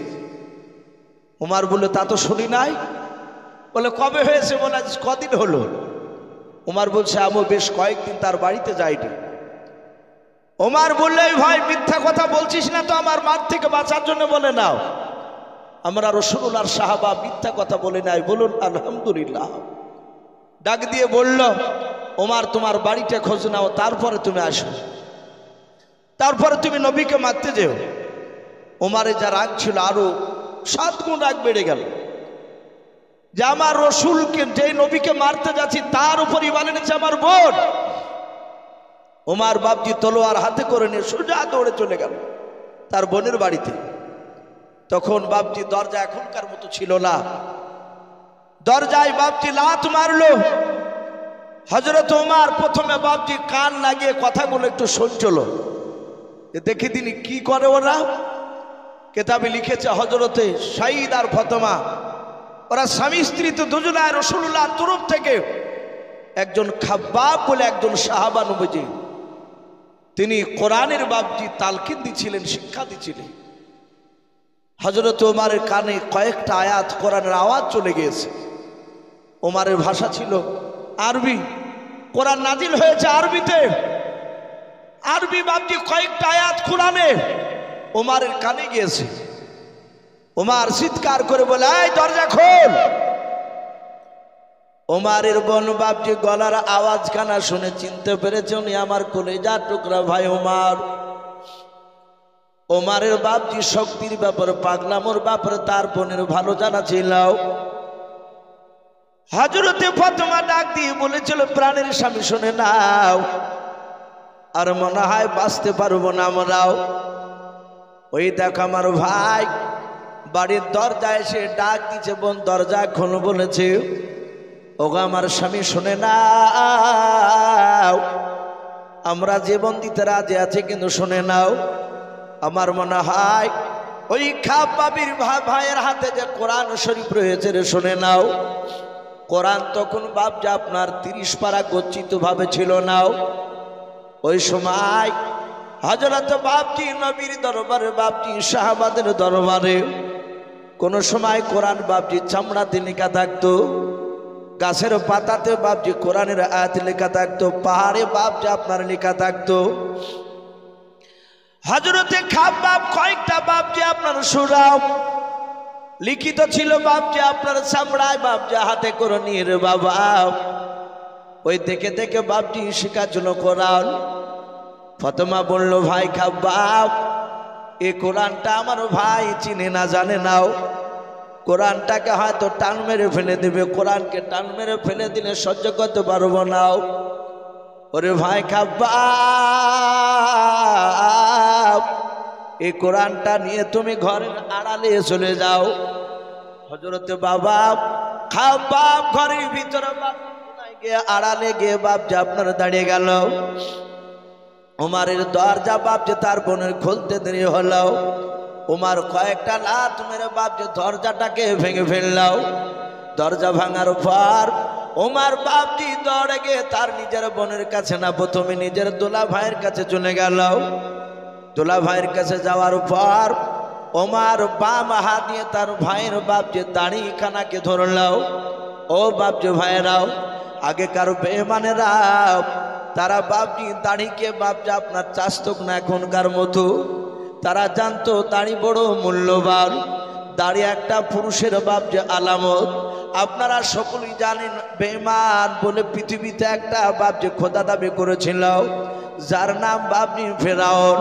সে ডাইরেক্ট বলেছিল আনা রাব্বুকুমুল আলা, সব আল্লাহর চেয়ে যে বড় আল্লাহ দাবি করেছিল। ওই বেঈমান ফেরাউন তারও বাপজি মুখে নাভি পর্যন্ত বাপজি দাড়ি ছিল। সে মুক্তা দিয়ে বাপজি সারাদিন দাড়িকে বাপজি জোড়ে রাখতে এত যত্ন করতো দাড়ির। হযরত বাপজি উমর দৌড়ে গিয়ে নিজের আপনার দুলা ভাই সাঈদের বাম হাত দিয়ে দাড়িখানাকে ধরে ডাক দিয়ে বলেছিল, ভাই শুনলাম তুমি নাকি কলমা পড়ে নিয়েছো, মুহাম্মদ সাল্লাল্লাহু আলাইহি সাল্লামকে নাকি নবী বলে মেনে নিয়েছো। হযরত ওমরের কথা শুনে সাঈদ ডাক দিয়ে বলেছিল, ভাই ওমর, শুধু আমি একাই নয়, তোমার বোন ফাতেমাও কলমা পড়ে আমরা মুসলমান হয়ে গিয়েছি। যাহাতে বাপ যে কথা বললো, ওমর ডাক দিয়ে বলল, ওই নবীকে কি ছাড়বে না? বলে নাও। হযরত সাঈদ বলল, ওমর রে, সব পৃথিবীর ছাড়তে রাজি আছি, কিন্তু আমি বিশ্ব নবীর কলমাকে ছাড়তে রাজি নাই।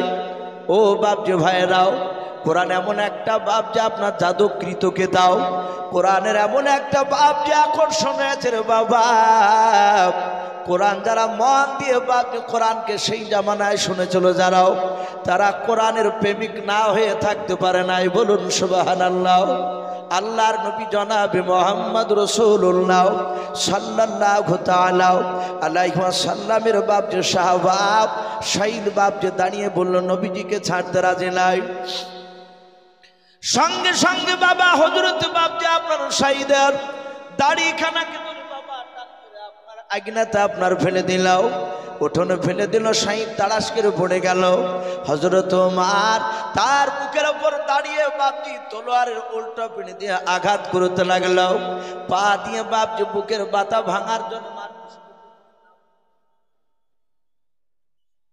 ডাকে দিয়ে বলল ভাই মারতে মারতে যদি আমাকে ধুলার সাথে যদি মিশিয়ে দাও তবু আমি নবীজিকে ছাড়তে রাজি না। ওমর এত মার মারলো, দেখলো তার দুলা ভাই তার মারকে ভয় পাই নাও। হযরতে ওমরের উপর তিনি দূর থেকে নয় পাশ থেকে দাঁড়িয়ে দাঁড়িয়ে দেখছিলেন আমার স্বামীকে আর বেঁচে হয়তো রাখবে না আমার ভাই। হযরত বাপজি ফাতেমা দৌড়ে গিয়ে তার নিজের দুলা ভাই নাই নিজের স্বামীর বাপজি বুকের উপর আপনারা শুয়ে পড়ে ডাক দিয়ে বলেছিল ওরে ভাই ওমর আমার স্বামীকে ছেড়ে দাও আর মেরো না, আমাকে মারো। ওমরের দিলটা বাপজি এত পাথরের মতো শক্ত হয়ে গিয়েছিল, তার ভিতরে বাপজি আপনার নূরের তো কোনো বাপজি আপনার আলো জ্বলে ওঠেনি। ওমর বাপজির আগে থাকতে না পেরে নিজের বোনের মাথার চুলগুলোকে বাপজি খামচা মেরে ধরাও, টান সাইডে ফেলে দিলাও। ফেলে দেওয়ার পর নিজের দোলা ভাইকে আর মারলো নাও। এবার নিজের আপন কলিজা টুকরা বোনের ওপর বাপজি বুকের ওপর দাঁড়িয়ে গেল। দাঁড়িয়ে গিয়ে পা দিয়ে লাত মারে আর তলোয়ারের উল্টো পিঠ দিয়ে আঘাত করে আর বলে ওরে ফাতেমাও বল এখনো নবীজিকে ছাড়বে কিনাও? যদি না ছাড়িস তোকে মারতে মারতে দুনিয়ার বুক থেকে শেষ করে দেব। হযরত বাপজি ওমর ফারুক রাদিয়াল্লাহু তাআলা আনহু বাপজি সেই সময় ইমান আনে নাই। ওমর বাপজি তোমার মারতে লাগলো, দেখলে একটি মারো বাপজি আপনার মার থেকে ভয় হয় না। শুধু মারে বোন বলো ভাই মারতে মারতে আমাকে যদি মেরে ফেলো আমার কলিজার ভিতর থেকে নবীজির মহব্বত তুমি ছেড়ে দিতে পারবা না, বের করে তুমি ফেলে দিতে পারবা না। ওরে আমার ভাই নিজের মায়ের পেটের তুমি আমার ভাই, তোমার মারছো ভাই, আমি তো তোমার কাছে কোনো অন্যায় করে নাই রে ভাই, শুধু নবীজির ওপর কলামা পড়েছে, তুমি কেন আমাকে এভাবে মারছো বলো? হযরত ওমর মারতে মারতে লাস্টে ডাক দিয়ে বলল বল একবার তুই শুধু আমার কাছে জানের ভিক্ষা চাও। হযরত ওমরের বোন ডাক দিয়ে বলেছিল ভাই জিনার কলেমা পড়ে নিয়েছে সেই নবী মুহাম্মদ রাসূলুল্লাহ সাল্লাল্লাহু তাআলা আলাইহি ওয়াসাল্লাম, সেই নবী বলেছে একমাত্র আল্লাহর কাছ ছাড়া কারো কাছে সাহায্য চাওয়া যাবে না, একমাত্র আল্লাহর কাছে সাহায্য চাওয়া লাগবে। ও ভাই ওমর তুমি মারতে মারতে মেরে ফেললো, তোমার কাছে জানের ভিক্ষা চাইব না। ওমর বাবা তলোয়ারের উল্টো পিঠে দেখছে রক্ত লেগে আছে, মাটিতে থেকে দেখে ওমরের বোন আর শাহিদ তারা স্বামী স্ত্রী দুজনার মাটিতে যেদিক দিয়ে গড়াগড়ি বাপজি পড়েছে সেই দিকে বাপজি মাটিতে রক্ত লাল হয়ে গিয়েছে। ওমর দেখলে এমন জাদু করেছে সেই আব্দুল্লাহর বেটাও যে আমার বোন কোনো মতে মারকে ভয় পাই নাও, আমার দুলাভাই ভয় পাই নাও। হযরত ওমর ডাক দিয়ে বলেন ওরে বোন ফাতেমাও এমন কি জাদু করেছে তাকে কি তোরা ছাড়বি নাও? বলে ভাই জীবন চলে গেল ছাড়ব নাও। লাস্টে ওমর বলল বোন আমি দরজায় লাত মারার আগে আমি চিৎকার করে ডাকার আগে আমি 2-3 মিনিট আমি দাঁড়িয়েছিলাম। ওরে বোন কে যেন পড়ছিল ইন্নি আল্লাহ, আমি নিশ্চয় আল্লাহ, বারবার এই কথাটা পড়ছিল। কে বলছিল রে বোন এত সুন্দর কথা বল? হযরত বাপজি ফাতেমা মনে মনে চিন্তা করেছে ভাই কি ব্যাপার হঠাৎ করে নরম হয়ে গেল।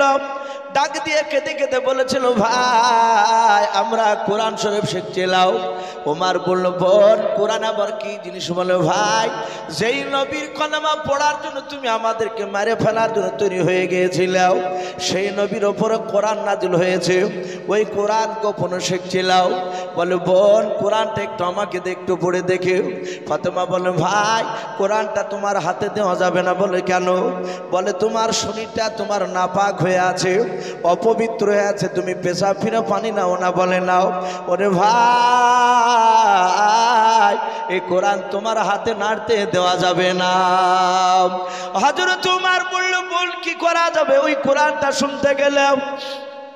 বলো ভাই তুমি এখানে দাঁড়াও। ওমর বাপজি দাঁড়িয়ে গেল। খাব্বাব ঘরের ভিতর থেকে মনে মনে ভাবতে লাগলেন ওমরের গলার আওয়াজটা একটু নরম হয়েছে, মনে হয় ওমর আর মারবে না। খাব্বাব বেরিয়ে এসে বলল ভাই ওমর আমি গতকালকে আসর নামাজ বিশ্ব নবীজির পেছনে পড়েছিলাম, আমার নবীজি মোনাজাতে শুনে নাও তোমার নাম আর আবু জেহেলের নাম কয়েকবার নিয়েছে, তার মধ্যে তোমার নামটা বারবার নিচ্ছিল। আমার মনে হয় ওগো ওমর ভাই তোমার নামটা হয়তো আল্লাহর দরবারে কবুল হয়ে গিয়েছে। বলুন সুবহানাল্লাহ। ওমর বলল ভাই ও সব কথা বাদ দিয়ে কি পড়ছেন একটু শোনাও। ওমরের সামনে দাঁড়িয়ে দাঁড়িয়ে খাব্বাব বাপজি কোরআন শরীফ থেকে বাবাও, কেউ বলেছেন সূরা তাহা, কেউ বলেছেন বাপজি তওবার, কয়েকটা আয়াত বাপজি আপনার পড়ার উপর ওমরের প্রসঙ্গগুলো বাপজি খাড়া হয়ে গেল। ওমর ডাক দিয়ে বলেছিল ওরে বল এত সুন্দর বাণী কোথায় পেলি বল? ওমরের বোন ডাক দিয়ে বলেছিল ভাই যেই নবীর জন্য তুমি মারছিলাও সেই নবীর ওপরে কোরআন নাজিল হয়েছে। ওমর বলল বোন রে ওই মুহাম্মদ সাল্লাল্লাহু আলাইহি ওয়াসাল্লামকে আমি দূর থেকে দেখলে কানে আঙুল দিয়ে হাত দাও, তার দিকে ভালো করে তাকাতাম নাও। ওরে বোন ওর ওপরে যে কোরআন নাজিল হয়েছে এত সুন্দর যদি মধুর বাণী হয় ওই লোকটার মুখ থেকে শুনলে কতটা মধুর লাগবে। বোন রে আর দেরি করিস না, তাড়াতাড়ি সেই লোকের কাছে নিয়ে চল, তার জবান থেকে আমি কথাগুলো একটু শুনতে চাই। ওমর বাপজি নিজের বোন আপনার কি করলো ফাতেমা, ওমরের হাতখানা ধরে বাপজি দৌড়াতে শুরু করলো নবীজির দরবারে। হযরতে সাইদ ওমর আর বাবা এইদিকে বাপজি আপনার খাব্বাব এরা তিনজনাই ওমরের সাথে সাথে বাপজি চলে যাচ্ছে। ওমরের মাথায় মস্তানি বাপজি পাগড়ি বাঁধা আছে। আমার রাসূলুল্লাহ বাপজি কয়েকজন সাহাবাকে নিয়েও মক্কার বাপজি একটা ফাঁকা জায়গা নবীজি দিনের বাপজি কথা আলোচনা করেছিলেন, জান্নাত জাহান্নামের কথা বাপজি শোনাছিলেন। কয়েকজন সাহাবা দূর থেকে বাপজি উমারকে দেখে বাবা চিনতে পেরে গিয়েছে। নবীকে ডাক দিয়ে বলেন হুজুর ওই দেখেন উমার আপনার দুশমন আমাদেরও দুশমন। ও নবীজি আমার মনে হয় আপনাকে জবাই করে ফেলবে, আর আপনার উপর ঈমান এনেছে বলে তার বোনার দোলা ভাই আর খাব্বাবকে যে পাঠিয়েছিলেন কোরআন শিকার জন্য বলে হ্যাঁ ওকেও ধরে নিয়ে আসছে, মনে হয় আপনার দরবারে তাদেরকে মারবে। ওগো নবীজি আপনার দরবারে উমার আসার আগে একটু দয়া করে আমাদেরকে হুকুম দিয়ে দাও, নবী গো আপনাকে মারবে আমরা দাঁড়িয়ে দেখতে পারবো না।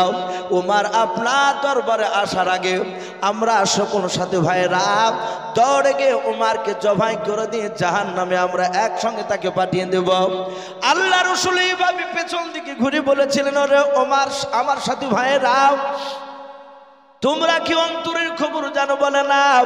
সাহাবারা বলেন হুজুর আপনার মুখ থেকে শুনেছি আসমান জমিনের ভেতরে একমাত্র অন্তরের খবর গায়েবের খবর আল্লাহ জানেন। বলুন সুবহানাল্লাহ। ডাকে দিয়ে বলেছিলেন ভাই ওরে আমার সাথী ভাইরা তাহলে তোমরা কেমন করে জানতে পারলে ওমর আমাকে মারতে আসতেছে? বলো হুজুর আপনার আমাদের দুশমন, তা আমরা ধারণা করছি মনে হয় আপনাকে মারতে পারে। আল্লাহর নবীর সাহাবারা ডাক দিয়ে বলেন সাহাবারা নবী আমার ডাক দিয়ে বলেন ওগো আমার সাহাবারাও শুনে নাও আমার মনে হয় উমর আমাকে মারতে আসে নাই, উমর এটা হতে পারে হয়তো আমার কলমা পড়তে আসতে পারে। বলুন সুবহানাল্লাহ। আল্লাহ রাসূল বলেন ওরে আমার সাথী ভাইরা কেউ আগে যাবে না, এই জায়গায় তোমরা সকলেই দাঁড়িয়ে থাকবা। ওমর আসতে দাও, ওমর আসুক। নবী আমার তাকে দেখলেন বাপজি উমর দৌড়ে চলে আসে আল্লাহ রাসূলের কাছে। বাপজি আসার এক না দুই নাই রে বাবা, প্রায় 30 কেউ বলেছেন বাপজি 40 থেকে 50 হাত দূরে থাকতে আমার নবী নবী আর দাঁড়িয়ে থাকতে পারলেন না। নবীজের জায়গা থেকে নবী আমার দৌড়ে গিয়ে উমারের কাছে চলে গেলেন। উমারের কাছে যাওয়ার পর নবী যে উমারের কলার খানাকে বাপজে জোরে ধরলেন। উমার বাপজে দাঁড়িয়ে গেল, আর পা তুললেন না। আল্লাহর নবী কাঁদে আর বলেন, উমার আর কতদিন পাগলামি করবে বলো? ওরে উমার, অনেক পাগলামি করা হয়েছে। এই উমার, ওই দেখো তোমার সাথে ভাইরাও, তোমার ভয়ে প্রকাশ কলমার দাঁত দিতে আমরা পারি না। এই উমার, আর কতদিন পাগলামি করবে তুমি বলো? তোমার সাথী ভাইদেরকে নিয়ে শুনে নাও। বলো উমার, কবে থেকে তুমি ইমানের দাঁত দিতে যাবা? বলুন সুবহানাল্লাহ। সাহাবাইকের আমরা বলেন, আমরা পেছন থেকে দাঁড়িয়ে দাঁড়িয়ে শুনছিলাম। নবী এমন ভাবে কাঁদছিলেন। উমারকে ডাক দিয়ে বলে, উমার রে, কবে থেকে তুমি তোমার সাথী ভাইদেরকে নিয়ে ইমানের কাজ করবে? উমার, যেমন তুমি আবু জেহেলের কথা শুনে তুমি এখানে দৌড়ে এসেছো, হে উমার, তুমি কবে তুমি আমার কথা শুনে দৌড়ে যাবে তুমি কলমার দাওয়াত নিয়ে? আর পাগলামি করো না উমার, অনেক পাগলামি করা হয়েছে। হযরত উমার বিশ্ব রাসূলের চেহারার দিকে চেয়ে তিনি কাঁদছেন, আর সহ্য করতে পারলেন না। চোখ দিয়ে পানি ঝরে যায়। তলোয়ারটা নিচে রেখে দিয়ে বলেছেন, ইয়া রাসূলুল্লাহ, ফিদাকা আবি ওয়া উম্মি, ওগো নবী, আপনার পদতলে আমার বাপ মা বিসর্জন হয়ে যাক। বলুন সুবহানাল্লাহ। নবী এই তলোয়ার দিয়ে হয় জবাই করে, না হলে আপনি আমাকে ক্ষমা করে দিয়ে কলমা পড়ে না। বিশ্ব নবী বললেন, ওগো আমার উমার বন্ধু, আমাকে আল্লাহ দুনিয়ার মুখে বদলা নেওয়ার জন্য পাঠায় নাই। বলুন সুবহানাল্লাহ। আমাকে রাহমাতুল লিল আলামিন করে পাঠিয়েছে। নবীজি উমারকে বুকের সাথে জোড়ে ধরে ক্ষমা করে দিলে। উমার কলমা পড়লে। সেই উমার ডাক দিয়ে বলেছিলেন, ওগো আমার সাথী ভাইরা, আমি এই রসুলকে সেই দিন মারতে গিয়েছিলাম। উমার বলছেন, হুজুর আপনি আমাকে ক্ষমা করে দেন। নবী হাসছেন আর বলছেন, উমার রে, আমি কাঁদছিলাম, কিন্তু তুমি আমার উপর ঈমান এনেছো। আরো যে সাহাবারা ঈমান এনেছে আমি সকলকে ক্ষমা করে দিয়েছি। বলুন সুবহানাল্লাহ। হযরত আবু বকর বলছেন, হুজুর আপনি এখানে আমাদেরকে কেন ডাকলেন? এই মসজিদে একত্রিত কেন হতে বলেছে? রাসূল বললেন, ওগো সাহাবায়ে কেরাম, আমি একত্রিত হতে বলেছি একটা কথা বলার জন্য। বলে, কি কথা বলুন? নবী বলেন, আমাকে পূর্ণাঙ্গ ঈমান দিয়ে আল্লাহ পাঠিয়েছে। বলুন সুবহানাল্লাহ। পূর্ণাঙ্গ দিন দিয়ে পাঠিয়েছে। আমার পরে আর নবী রাসূল আসবে না। হে সাহাবায়ে কেরাম, শুনে নাও, এখানে অনেকগুলো সাহাবায়ে কেরাম আছে। সবাইকে না, মাত্র একজন সাহাবাকে আমি দেখতে চাই, আমি তাকে পাঠাতে চাই এমন একটা দেশে, সেই দেশের বাদশাহ, সেই দেশের নাগরিক, তারা কেউ আল্লাহ এবং রাসূলকে চিনে না। হে সাথী ভাইরা, সবাই না, মাত্র একজন সাহাবা। কে যাবে বললো? সাহাবা জানেন যেই জায়গায় রাসূল বলছেন আল্লাহকে চিনে না, রাসূলকে চিনে না, ওই দেশের বাদশাহ, ওই দেশের নাগরিক, সেখানে কলমার দাওয়াত নিয়ে যা কঠিন না সহজ? বলুন, খুবই কঠিন। আমাদেরকে বাপজি বিভিন্ন জায়গা থেকে আসতে ভয় লাগে। গতকালকে বাপজি রানাঘাটের ওই এলাকায় একটা জবপুর বলে একটা গ্রামে জালসা ছিল। রাত্রি 1টাতে নামলাম। সেখানে বলছে যে হুজুর এত রাত্রিতে যায় না, দেশ বিদেশে তো আবহাওয়া ভালো নাই। এখন ভয় হচ্ছে, আজ থেকে 5 বছর আগে ভয় হয়নি, যে কোথায় হয়তো কোনো বদমাইশ না জানে হয়তো আক্রমণ হয়তো করে বসবে কিনা। এখন অনেকই ভয় লাগছে। এই যে ট্রেনে মারামারি, যে রেজাল কারিমকে মেরেছে, অনেকই পার্সোনাল বলছে ভাই ট্রেনে যেতেও ভয় লাগছে এখন। বাপজি আমার সোনা লালেরাও, আল্লাহ রসুলের সাহাবা জানেন ওই জায়গায় কলমার দাওয়াত দেওয়া সহজ নয়। নবীর একজন সাহাবা, হাদিসে তার নাম এসেছে হযরতে দাহিয়াতুল কালবি রাদিয়াল্লাহু তাআলা আনহু। খুবই সুন্দর সাহাবা ছিলেন দেখতে, এবং খুবই নবীর কাছের সাহাবা, দামি সাহাবা। উনি মসজিদে নববী থেকে দাঁড়িয়ে বলেন, ইয়া রাসূলুল্লাহ, আমি যেতে রাজি আছি সেই জায়গায় কলমার দাওয়াত নিয়ে। নবী মুচকে মুচকে হাসছেন তার ইমানের জোশ দেখে। বলে, তুমি যাবে? বলে, হ্যাঁ। আল্লাহ রসুলকে বলুন, হুজুর আপনি চিঠি লিখে দেন। আর ওই দেশটার নাম বলল। নবী বলেন, দেশটার নাম রোম দেশ, কি নাম বললাম? রোম দেশ।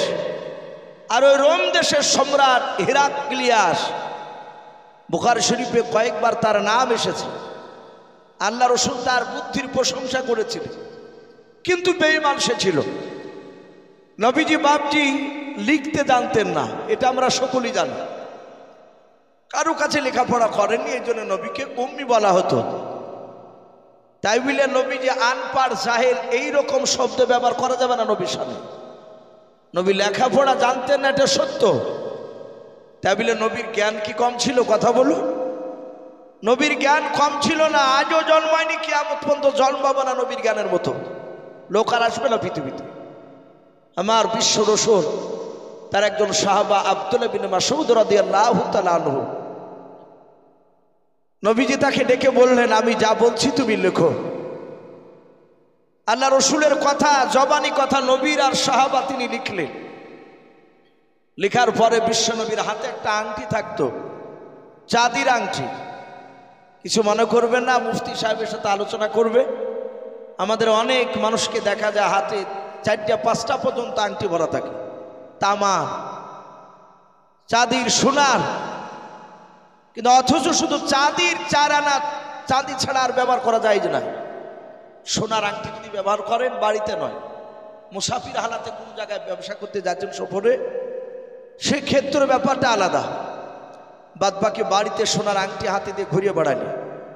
আমরা বাপজি মাঝে মাঝে হাতে দিয়ে দেখেছি, কথাটা মিলালছে। এখন তো বাপজি যারা বিয়ে করছে না কিনলেও শ্বশুরবাড়িতে একটা আংটি পাচ্ছে, তো আংটি হাতে নিয়ে বাপজি নমাজ পড়তে গেলে, পাড়াতে ঘুরলে অটোমেটিক ভিতরটা একটু কেমন মনে হয়, অহংকার চলে আসে। লোকের সাথে কথা বলে এভাবে আঙুলটাকে উঁচিয়ে করতে মন যায়, মানে দেখুক যে আমি সোনার আংটি হাতে দিয়েছি। এটা পরীক্ষা করে দেখবে, এতে অহংকার তাকাবুর চলে আসে। তো রাসূলুল্লাহ বাপজি আংটিটা ব্যবহার করতেন, তাতে নবীর নাম লেখা ছিল। বলুন আলহামদুলিল্লাহ। কে কেউ বলেছেন কলমা লেখা ছিল, লা ইলাহা ইল্লাল্লাহু মুহাম্মাদুর রাসূলুল্লাহ সাল্লাল্লাহু আলাইহি ওয়াসাল্লাম। ওই যে নবী লেখাপড়া জানতেন না, নবী চিঠি লিখে নিতেন সাহাবার মারফতে। যে নবী স্ট্যাম্প স্বরূপ, মোহর স্বরূপ ওই আংটিটা কালিতে ডুবে স্ট্যাম্প মারতে। ওই কাগজখানা যেই পেত, যার কাছে পৌঁছাতো, সেই কাগজে স্ট্যাম্প মারা দেখে বুঝতো এই চিঠিখানা মুহাম্মদ সাল্লাল্লাহু আলাইহি ওয়াসাল্লামের তরফ থেকে এসেছে। এই জন্য বাপজি রাসূলুল্লাহ চাঁদির আংটি ব্যবহার করেছিলেন। আমার বিশ্ব নবীজি বাপজি চিঠিখানা আংটির মোহর মেরে দিয়ে দাহিয়াতুল কালবিকে কাগজটা জোরে ধরে দিলেন, বলে ঘোড়ায় চেপে চলে যাও।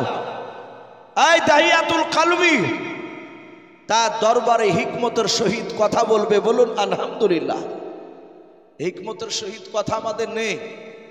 যুবক ছেলে অনেকে নামাজ পড়তে যায়, আমাদের মুসল্লি দেখেন অনেকে থাকে, এ নামাজ পড়তে গিয়ে যদি 1-1 মাস না আসে, 1 মাস গিয়ে হয়তো আর যায়নি, হঠাৎ করে ওকে রাস্তাতে দেখলি, বলে হ্যাঁ তোর বাপই তো নামাজ পড়ে না, তুই নামাজ পড়িস 5 ওয়াক্ত, তোর মতো নামাজি কত দেখেছে। এই যে কথাটা, এটা হিকমতের কথা নয়। তাকে যদি বলা হতো যে বাবা, যদি তার চাচা সম্পর্ক হয় বেটা, যে বাবা মসজিদে 1 মাস নামাজ পড়ছিলে, জামাতটা ভালো লাগছিল, 1 মাস থেকে যাও না বাবা, তো মসজিদটা ভালো লাগে না, ফাঁকা ফাঁকা মনে হয়, বাবা যাও না কেন? ওর প্রশংসা করলে দেখবেন সে চিন্তা করবে, সে যে কোনো একটা অজুহাত দেখাবে।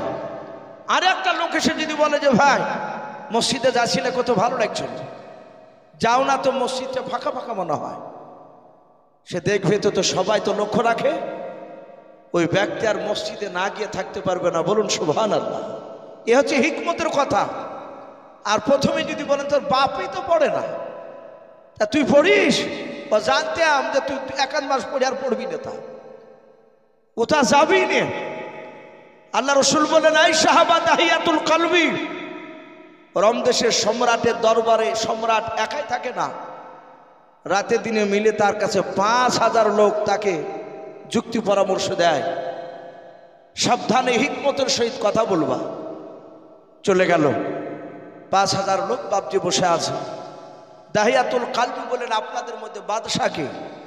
সবাই বলে ওই দেখো উঁচু সিংহাসনে বসে আছে। হযরতে দাহিয়াতুল কালবি গেলেন, যাওয়ার পরে আমার বিশ্ব রসুলের সাহাবার চিঠিখানা দেখার পরে হাত থেকে চিঠিখানা নিয়ে তার চোখগুলো লাল হয়ে গেল। জোরে জোরে চিঠি পড়ছিল, তার 5000 লোক শুনছিল। 5000 লোক চিৎকার করে বলল, হুজুর একে জবাই করে দেন। এত বড় স্পর্ধা, মদিনা থেকে এসে রমদেশে আমার বাপ দাদা ধর্মকে বাতিল করে দিয়ে নতুন ধর্ম প্রচার করতে চাইছে। দাহিয়াতুল কালবি চিৎকার করে বলে, এই সবাই চুপ করে বসো, আমি তোমাদের বাদশাহ, এর কি করতে হবে না করতে হবে সেটা আমি সিদ্ধান্ত নিয়েছি। ডাক দিয়ে বলল, যাহাতে চুপ করতে, সবাই চুপ করে গেল। রমদেশের সম্রাট হিরাক্লিয়াস বাদশাহ ডাক দিয়ে বলল, তুমি তো নবীর কলমা নিয়ে এসেছো, চিঠিতে লেখা আছে, বলে এই বলো মুহাম্মদ সাল্লাল্লাহু তাআলা আলাইহি ওয়াসাল্লামের এটা 2-4টা ভালো কথা শোনাও দিদি। সে কেমন চরিত্রবান ভালো মানুষ ছিল বলো। সাহাবা ডাক দিয়ে বলেছিল, ভাই আমার বিশ্বনবীর সব চরিত্র ভালো, বলে দুটো একটা ঘটনা তুমি শোনাও, এমন তোমার নবীজির কি ভালো কথাও। আল্লাহ রসুলের বাপজি কথাগুলো বাপজি তুলে আলোচনা শুরু করে দিল। রে বাবা ডাকে দিয়ে বলেন, গো বাদশাহ, আল্লাহর নবী জনাবে মোহাম্মদ রাসূলুল্লাহ সাল্লাল্লাহু তাআলা আলাইহি ওয়াসাল্লাম মক্কা থেকে মদিনা যখন চলে গিয়েছিলেন, মদিনায় যাওয়ার পর আবু জেহেলরা বাপজি তবু ক্ষান্ত হয়নি। আবু জেহেল বেঈমান মৃত্যুর আগ পর্যন্ত নবীকে জানিয়েছিল। আবু জেহেল বলল, মক্কার লোকেরা, মুহাম্মদ সাল্লাল্লাহু আলাইহি ওয়াসাল্লাম মক্কা থেকে মদিনা যাওয়ার পর শুনে না মদিনায় গিয়ে কলমার দাওয়াত দিতেছে। কে আছো? এই মক্কা নগরী থেকে ছদ্মবেশ ধরে তোমরা মুহাম্মদ সাল্লাল্লাহু আলাইহি ওয়াসাল্লামকে মদিনায় গিয়ে কে মারবে বলাও। হযরত দাহিয়াতুল কালবি ডাক দিয়ে বলেছিল, বাদশাহ ওই সময় মক্কার বেঈমানদের মধ্যে থেকে একটা বেঈমান, তার নাম কিতাবে এসেছে উমাইর। কি নাম বললাম? উমাইর। উমার ফারুক রাদিয়াল্লাহু তাআলা আনহু, উনি না, ইনি আলাদা। উমাইর ডাক দিয়ে বলেছিল, আমি যেমন খুশি তেমনি আমি সাজতে পারি, আমার ছদ্মবেশ আমি ধরতে পারি, আমি তাকে মারতে যাব। বলে যাও। অনেক রকমের বাপ যা আপনার ছদ্মবেশে চলে গেল, কয়েকটা টাকা কয়েকটা বাপ যা আপনার খাজুরের সঙ্গে করে নিয়ে আও, পানির সঙ্গে করে নিয়ে বাপনি দৌড়ে চলে গেল। মদিনায় যাওয়ার পর মনে মনে চিন্তা করেছে, নবী কোথায় আছে তো আমি জানি নাও, আর শুনেছি মসজিদে নববীতে নাকি আছে, কিন্তু কোথায় মসজিদে নববী জানি নাও। রাস্তার ধারে বাবা একটা 4 থেকে 4.5 বছরের বাচ্চাকে বাপ যে দেখিলাও খেলা করেছিল। ওই উমাইর ডাক দিয়ে বলেছিল, বাবা তুমি কি জানো মুহাম্মদ সাল্লাল্লাহু আলাইহি ওয়াসাল্লাম মক্কা থেকে মদিনা এসেছে, ওই ব্যক্তি কোথায় আছে তার কি পরিচয় দিতে পারবা? ডাক দিয়ে বলল, ভাই না ওগো চাচা, ওই মুহাম্মদ সাল্লাল্লাহু আলাইহি ওয়াসাল্লামকে আপনি লোক কেন বলছেন, উনি তো আল্লাহর নবী, বলুন সুবহানাল্লাহ। ডাক দিয়ে বলেছিল, বাবা আমার ভুল হয়ে গিয়েছে, উনি নবী। উমার ডাক দিয়ে বলল, তার পরিচয় কোথায় আছে তুমি কি বলতে পারবা? ঠিকানা? বলে হ্যাঁ। বলে সামনের দিকে চলে যাও, যাওয়ার পর ডান দিকে একটু রাস্তা দেখবাও, ব্যাকে গিয়ে দেখবা মসজিদে নববী। বলে হ্যাঁ, ওই মসজিদে নববীতে আমার বাপ চাচারা তার কথা শুনতেছে। বলে ভালো হলো, আমি পরিচয় পেয়ে গেলাম। মনে মনে ভাবলো, মুহাম্মদ সাল্লাল্লাহু আলাইহি ওয়াসাল্লাম যখন মসজিদের ভিতরে একা যখন থাকবে, ওই সময় আমি তার কাছে গিয়ে বিষাক্ত ছোরাখানা কোমরে আমি লুকিয়ে নিয়ে এসেছি। ছোরাটা বের করে মুহাম্মদ সাল্লাল্লাহু আলাইহি ওয়াসাল্লামকে মেরে দেবো, একেবারে শেষ হয়ে যাবে, ঝামেলা মিটে যাবে। আল্লাহ রসুলের বাপ যে ঠিকানা পাওয়ার পর বাচ্চা ছেলেটাকে ডাক দিয়ে বলো, বাবা তুমি আমার দারুণ উপকার করে দিলে, বড় উপকার করেছো, নাও 5 টাকা তুমি নিয়ে নাও। ওই বাচ্চা ছেলেটা ডাক দিয়ে বলেছিল, চাচা আল্লাহ রসুল বলেছেন মানুষের উপকার করে নিয়ে তার বিনিময়ে টাকা নিতে নাই, বলুন সুবহানাল্লাহ। ওগো চাচা টাকা নিব না, যখন এই কথা বললো আর ইহুদি ওই বেঈমান উমাইর বাপজি মনে মনে চিন্তা করেছে, আরে ওই মুহাম্মদ সাল্লাল্লাহু কয়েক মাসের মধ্যে মক্কার নয় মদিনার একটা 4 থেকে 4.5 বছর বাচ্চাকে জাদু করেছে। বলুন সুবহানাল্লাহ। এই ছেলেটা প্রতাপী হয়ে গেছে, টাকা নিল না, উমার চলে গেল। চিন্তা করছে দরজা দিয়ে প্রবেশ করা যাবে না, আগে দেখি বেটা একা আছে না তার সাথীদের সাথে নিয়ে আছে। আল্লাহ রসুলের বাবা ওই সময় মসজিদে নববী ঘর, খাজুর পাতার বাপ যে ডাল দিয়ে আপনার বেড়া দেওয়া ছিল, ওই খাজুর পাতার ডাল দিয়ে বাপজি ছাদ করা ছিল। সাহাবারা বলেন রাসূলুল্লাহ সহ আমরা সবাই যখন সিজদায় যেতাম, আরবে পানি হলে ওই মসজিদে নববীর ভিতর দিয়ে বাবা পানি পড়ে গিয়ে মাটিটা কাদা হয়ে যেত। সাহাবারা বলেন আমার রাসূল আমরা সকলে সিজদায় যখন যেতাম কপালে পর্যন্ত কাদা লেগে থাকতো। আল্লাহ নবীর সাহাবা সকলে নবীর চেহারার দিকে বাবা চেয়ে আছে, এই দিকে বাবা উমাইর আপনার খাজুর গাছের আপনার পাতাগুলো একটা দরজা নয় বাবা, একটা বেড়ার দিকে তাকিয়ে এইভাবে পাতাগুলো সরে তাকিয়ে দেখছিল নবী একা আছে না দলবল নিয়ে আছে, যাহাতে বাপজি উঁকি মেরে দেখতে যাবে। আর ওই সময় দরদি নবী আমার পেছন ঘুরে তাকিয়ে দেখলেন সেই উমাইর বাপজি চেহারা খানাও। আল্লাহ রসুল দিকে চিনতে পেরেছেন বাবা। নবী মনে মনে ধারণা করেছেন হয়তো আমার উমাইর ভাই, আমার ভয়ে হয়তো এখানে আসতে পারে না, সাথী ভাইয়ের ভয়ে হয়তো আসতে পারে না। উমাইর বাপ যে আপনার দেখলো মনে হয় মুহাম্মদ সাল্লাল্লাহু আলাইহি ওয়াসাল্লাম দেখে নিল নাকি। আল্লাহর নবী বলেন সাহাবারা এই মুহূর্তে তোমরা এখান থেকে তোমরা চলে যাও। সব সাহাবারা বাপজি চলে যাচ্ছে। আল্লাহ রসুল বলেন ওরে সাহাবারা পেছন দিকে ঘুরে ঘুরে কেন দেখছো বলো হুজুর, আপনার কাছ থেকে যেতে আমাদের মন চাইলাও কিন্তু উপায় নাই, নবী যে আপনি বাড়ি যেতে বলেছেন। আল্লাহর নবী বলেন এখন চলে যাও, কিছুক্ষণ পর আসবাও। যাহাতে সাহাবারা চলে গেলেন। আল্লাহর নবী আমার পেছন দিকে এইভাবে ঘুরে ডাক দিয়ে বলেছিলেন ওরে আমার উমাইর ভাই, আর মসজিদে নববীর পেছনে লুকিয়ে থেকো না, দাঁড়িয়ে থেকো না। ওরে ভাই আমার সাথী ভাইরা কেউ নাই, আর ভয় করো না, তুমি চলে এসো। উমাইর বাপজি বুঝতে পেরেছি তো দেখে নিয়েছে। উমাইর বাপজি দরজা দিয়ে যখন মসজিদে নববীর দরজা দিয়ে যখন প্রবেশ করলো, ডান পাটা বাপজি আপনার পা ভরেছে, আর দরজার বাম দিকে তাকে তাকে দেখতেছিল আল্লাহর নবী জনাবে মুহাম্মদ রাসূলুল্লাহ সাল্লাল্লাহু তাআলা আলাইহি ওয়াসাল্লাম ডাক দিয়ে বললেন ওরে উমাইর ভাই, আমার কোন সাহাবা মসজিদ নববীর দরজার আড়ালে কেউ একজনাও লুকিয়ে নাই। ওরে ভাই উমাইর ভয় করো না, তুমি কাছে এসো। উমাইর বাপজি নবীর কাছাকাছি চলে যাচ্ছে, একেবারে যাহাতে কাছাকাছি চলে গিয়েছে বাবা আল্লাহর নবীজিকে বাপজি মারার জন্য, এভাবে কোমরে বাপজি ছুরা খানা বের করার জন্য উমাইর হাত খানা বাপজি নিয়ে গিয়াও যাহাতে ছোনাটা বের করে নবীকে মারতে যাবে। আল্লাহর নবী জনাবে মুহাম্মদ রাসূলুল্লাহ সাল্লাল্লাহু তাআলা আলাইহি ওয়াসাল্লাম ডাক দিয়ে বলুন ওরে আমার উমাইর ভাই তাড়াতাড়ি বললো আজ 3 মাস পার হয়ে গেছে রে ভাই, মক্কা থেকে মদিনায় আসা আবার। ওরে ভাই উমাইর ভাই, মদিনা থেকে আমি এখনো মক্কার জমিনে আমি আর পা দিতে যাইনি রে ভাই, তাড়াতাড়ি বলো তোমার মা যে বিছনাগত হয়ে পড়েছিল, তোমার আব্বা যে অসুস্থ হয়ে পড়েছিল, ওরে ভাই উমাইর তাড়াতাড়ি বলো তোমার আব্বা মা কেমন আছে বলো। উমাইর বাপ যে ছোড়া খানা বের করতে গিয়ে আর বের করলো না।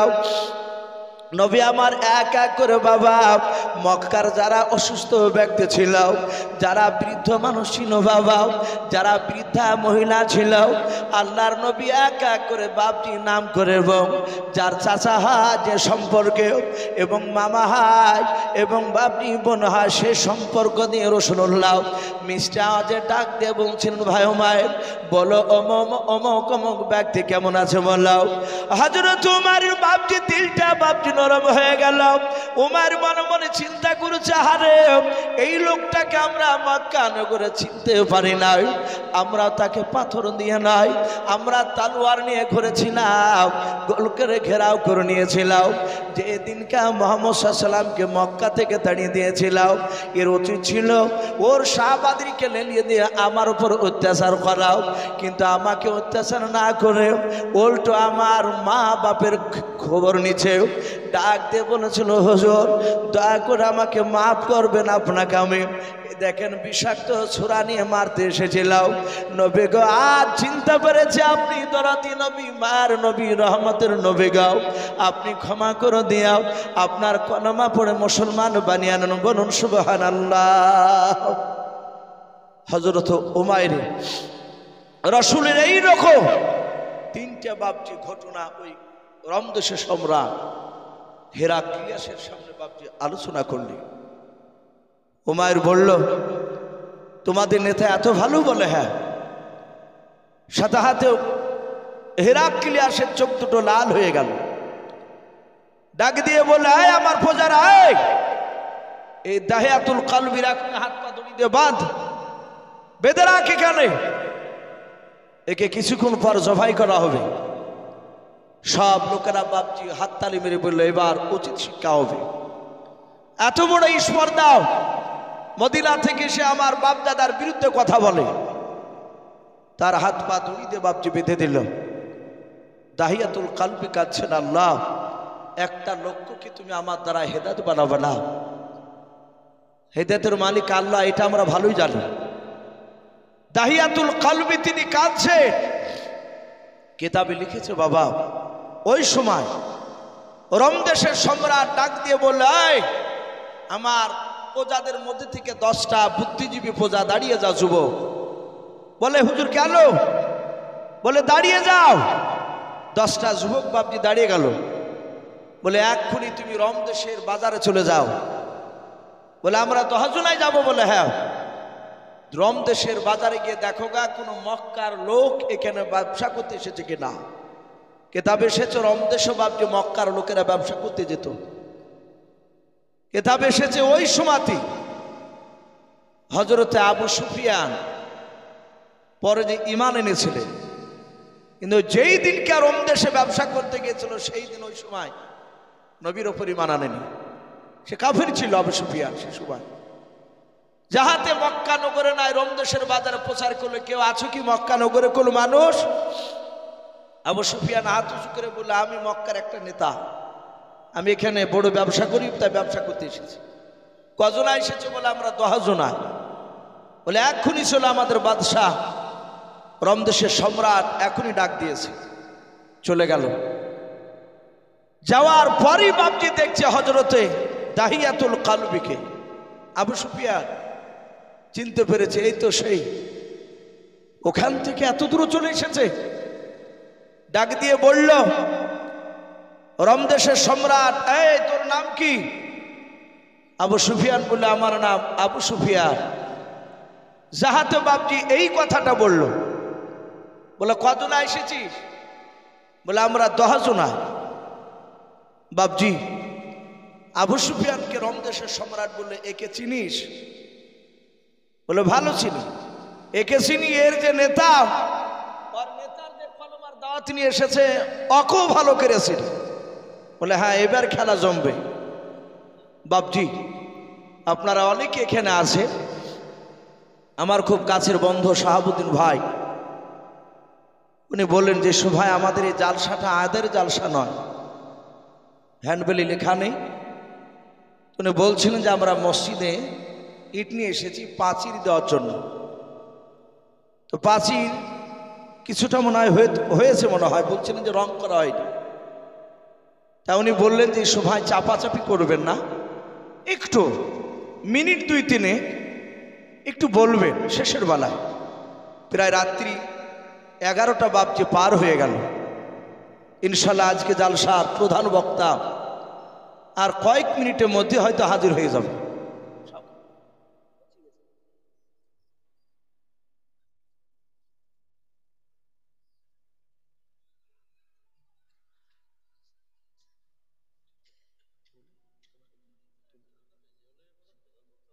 তো ভাই যাই হোক, আমি বলছিলাম যে বাপজি যে মসজিদের জন্য হালকা করে খাতাতে লেখা হবে না।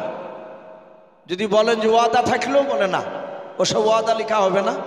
যদি বাপ 200, 100, 500, 1000 কাছে থাকলে ইনশাল্লাহ মিনিট 5 মতো বাপজি একটু আসি আল্লাহর ঘরকে তৈরি করার জন্য। মসজিদটা পাঁচিল রং করা হবে এই গ্রামের। এক মাশাআল্লাহ, লজ্জা করবো না ভাই। এ দেখেন একজন ভাই আমার 200 টাকা দিয়েছেন, আল্লাহ তার দানকে কবুল করুন, আল্লাহুম্মা আমিন। জি একটু আসি, একটু আসি। মাশাআল্লাহ, আমি শুনলাম এই বাপজি মাদ্রাসার সেক্রেটারি সাহেব, কেশিয়ার সাহেব, উনি আলোচনা হচ্ছিল। উনি যাই হোক উনি বলছেন আমি কালি দেবো 2000 টাকা, আল্লাহ তার দানকে কবুল করুন, বলুন আল্লাহুম্মা আমিন। আর একজন বাপজি 200 টাকা, আরেকজন বাপজি আমার 200 টাকা, আল্লাহ সকলের দানকে আল্লাহ কবুল করুন, বলুন আল্লাহুম্মা আমিন। বাপজি আমি চাপ নয়, 200, 100, 500 যদি থাকে নগদ একটু দিয়ে যান। জি এ দেখেন আরেক 500 টাকার দাতা, মাশাআল্লাহ, হরকত বরকত হয়। ওগো আল্লাহ, যারা দান আল্লাহ যারা করছে, যারা করতে পারে না, তিনি সকলকে নবী চেহারা না দেখে আমাদের মত দিয়ে বলুন আল্লাহুম্মা আমিন। আর একজন 150 টাকা, কত আছে 1000 টাকা, আল্লাহ তার 1000 টাকা নগদ দানকে তুমি কবুল করে নাও।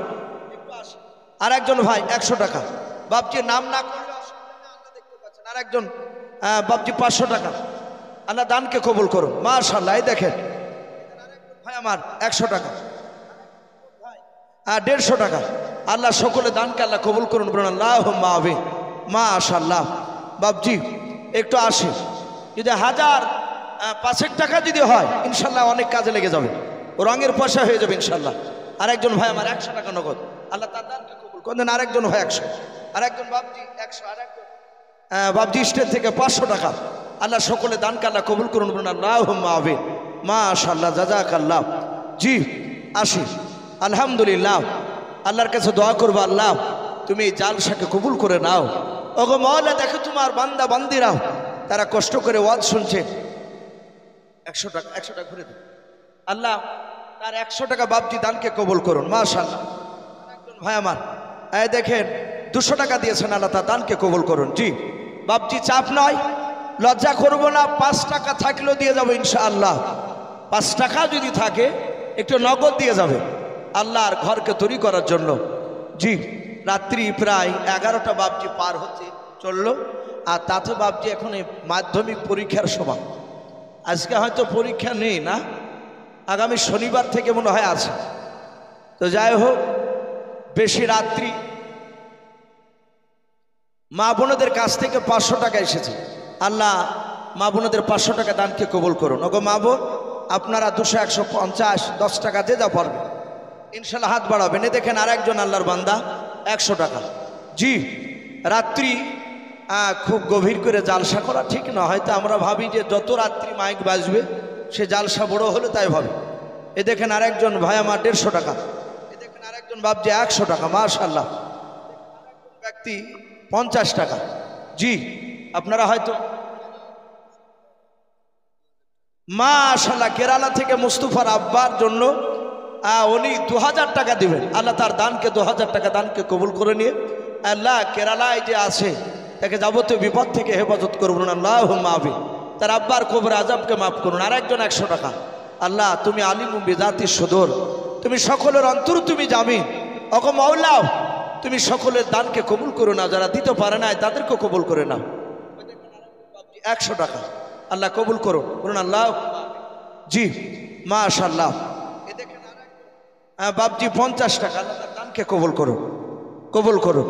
আল্লাহ তুমি সকলের দানকে কবুল করে নাও। মোলা আজকে জালসার মাহফিল কবুল করে না। আরেকজন ভাই আমার 50 টাকা দিয়েছে তোমার ঘরকে তৈরি করার জন্য। ওগো মহল্লা, তোমার রসুল বলেছেন কিয়ামতের ময়দানে সব ধ্বংস হয়ে যাবে, মসজিদ ধ্বংস হবে না, মসজিদ অক্ষত অবস্থায় উঠে যাবে। ওগো মহল্লা, এই মসজিদে যারা টাকা দান করছে তুমি সেদিন আল্লাহ তুমি তাদের সহায় হয়ে যায়। মাশাআল্লাহ দেখেন মা বোনদের কাছ থেকে আবার 500 টাকা, আল্লাহ সকল মা বোনের দানকে কবুল করে নিও আল্লাহ তুমি মা বোনের ইমানটা হযরতে মা ফাতেমা জোহরা রাদিয়াল্লাহু তাআলা আনহার মতো ইমান বানিয়ে দেবেন আল্লাহুম্মা আমিন। ভাই আলহামদুলিল্লাহ, যথেষ্ট আপনারা